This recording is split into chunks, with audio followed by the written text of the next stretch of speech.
hari ini kita akan sambut bersama dengan tepuk tangan Anda, Bapak Haji Administrasi Baswedan.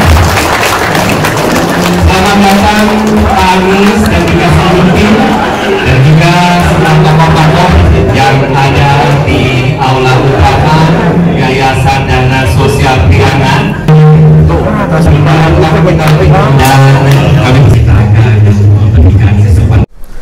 Assalamualaikum warahmatullahi wabarakatuh. Salam sejahtera untuk kawan baik Nur Iswan Channel. Salam menjernihkan pikiran dan menebar kebaikan. Kawan baik, ada peristiwa sangat menarik di tanggal 26 Agustus 2023 yang lalu. Salah satu capres Anies Baswedan itu bertemu warga Tionghoa atau komunitas Tionghoa di Bandung, Jawa Barat. Tentu saja peristiwa ini menarik karena selama ini ada framing, ada sangkaan, ada tudingan, bahkan ya mungkin bisa terjebak ke dalam fitnah ya, bahwa Anies itu adalah intoleran ya dan selalu mengusung politik identitas.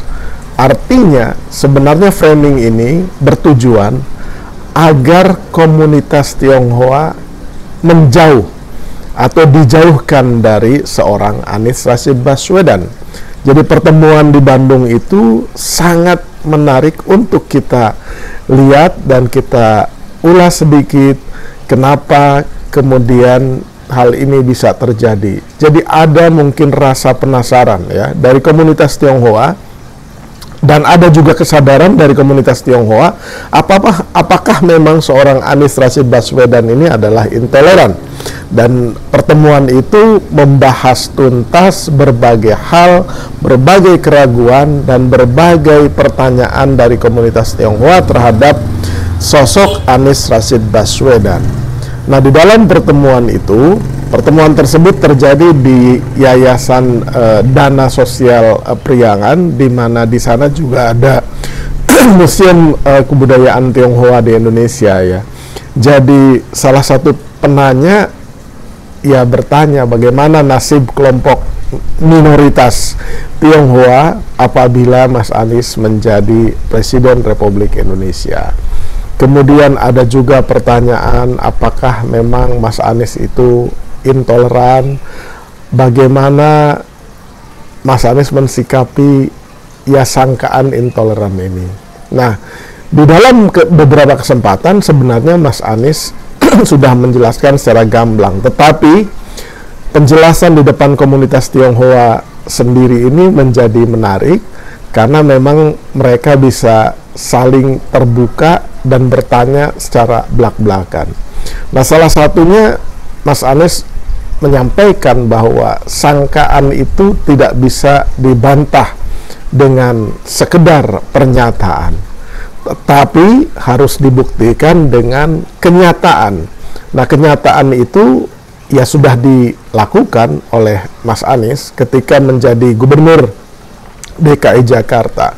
Mas Anies juga menyampaikan kepada komunitas Tionghoa bahwa ia berkali-kali menyampaikan kepada para pihak, terutama relawan dan simpatisan, ketika harus menghadapi tudingan ya fitnah bahwa Anies intoleran.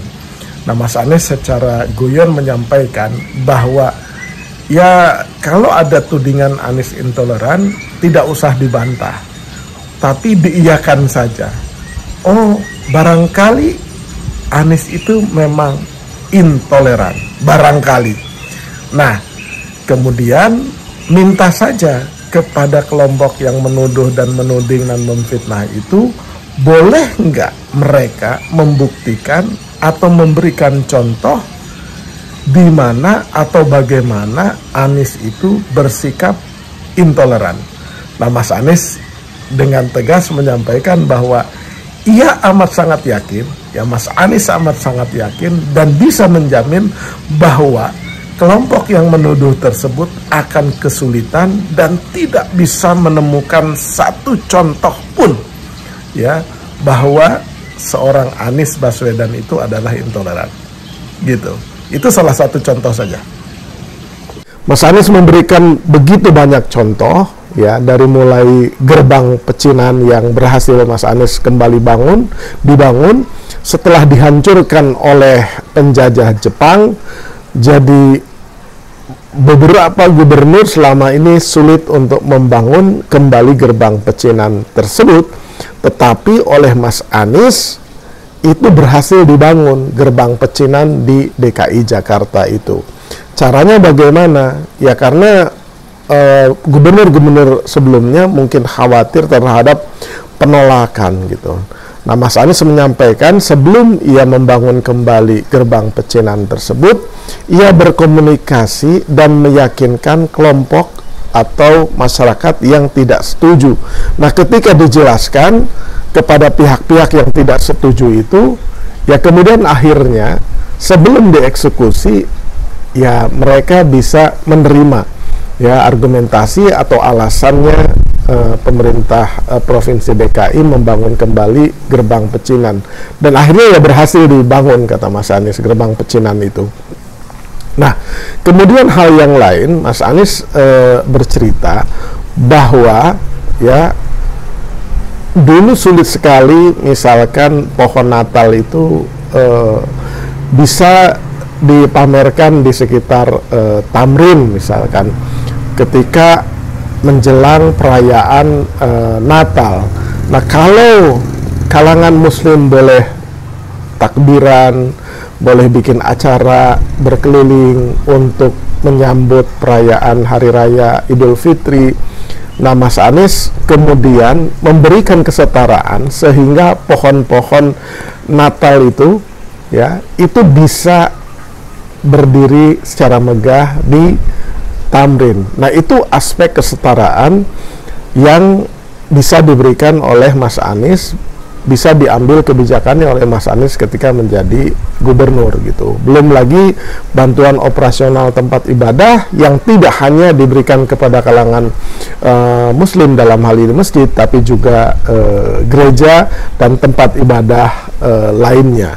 Nah, hal-hal seperti ini ternyata mungkin karena akibat dari framing dan kampanye negatif itu, begitu banyak masyarakat Tionghoa juga mungkin agak sedikit ragu-ragu kepada Mas Anies. Padahal faktanya ya Mas Anies juga bisa memberikan sanggahannya itu dengan kenyataan yang ia berikan gitu. Nah, Mas Anies juga mengungkap bahwa ya ketika komunitas Tionghoa menyebut sebagai minoritas dan mayoritas, Mas Anies mengingatkan kembali kepada komunitas Tionghoa dan kita semua bahwa ya our founding fathers ya, para pendiri republik ini juga tidak pernah menggunakan atau menyampaikan tentang kelompok minoritas atau mayoritas.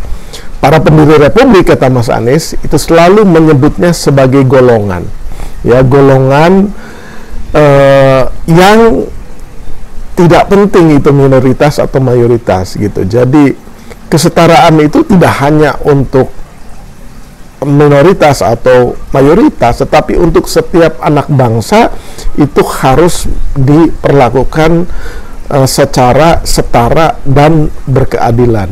Jadi itulah jaminan Mas Anies, ia akan mengikuti kembali para pendiri republik yang tidak pernah melakukan diskriminasi kepada kelompok masyarakat manapun atau golongan masyarakat manapun. Jadi ya kita semua memang diingatkan oleh Mas Anies bahwa ya ucapan tentang minoritas mayoritas itu sebenarnya tidak perlu ketika pemerintah atau ketika seorang pemimpin bisa memperlakukan masyarakatnya itu secara setara. Nah, pengalaman yang lain ketika Mas Anies menggagas Indonesia Mengajar, ya para sarjana-sarjana yang muda dikumpulkan oleh Mas Anies untuk mau turun ke masyarakat, bahkan masyarakat di rural area atau remote atau terpencil, dan mereka menjadi pengajar dalam durasi waktu tertentu. Mas Anies bercerita bahwa ada seorang sarjana yang wajah dan warna kulitnya berbeda dengan masyarakat tempat ia mengajar nantinya. Apalagi sudah wajah dan kulitnya berbeda, agamanya juga berbeda. Nah, seorang sarjana yang baru keluar ini ia beragama Kristen, sementara wilayah yang akan menjadi tempat ia mengajar itu Muslim. Nah, dalam satu kesempatan kata Mas Anies, peristiwa ini amat sangat mengagumkan. Kenapa? Karena ketika sarjana ini datang ke tempat wilayah tersebut dan rapat dengan masyarakat setempat, ya kemudian mencari tempat di mana masyarakat mau ditempati oleh sarjana yang baru datang untuk menjadi bagian dari Indonesia Mengajar itu. Nah, salah satu masyarakat Muslim di sana yang memang bersedia menjadi tempat untuk menginap di sana, walaupun keyakinannya berbeda, walaupun wajah dan kulitnya berbeda. Di kemudian hari, antara si sarjana dan keluarga yang ia tempati itu menjadi seperti keluarga gitu. Jadi amat sangat akrab, dan hingga kini mungkin mereka berhubungan gitu. Artinya kekhawatiran si sarjana untuk masuk ke wilayah yang keyakinannya berbeda, yang wajahnya berbeda, yang kulitnya berbeda, itu ternyata di tengah-tengah masyarakat atau di lapangan itu bisa terjadi pembauran yang seperti itu. Nah, contoh-contoh ini disampaikan oleh Mas Anies di kalangan komunitas Tionghoa. Selain itu, Mas Anies juga mengingatkan kepada komunitas Tionghoa dan kita semua bahwa jangan terlalu percaya dan jangan menggunakan hoax ya ketika menilai seorang sosok atau ketika menilai peristiwa apapun, terlebih dalam suasana politik yang seperti sekarang. Demikian kawan baik, terima kasih.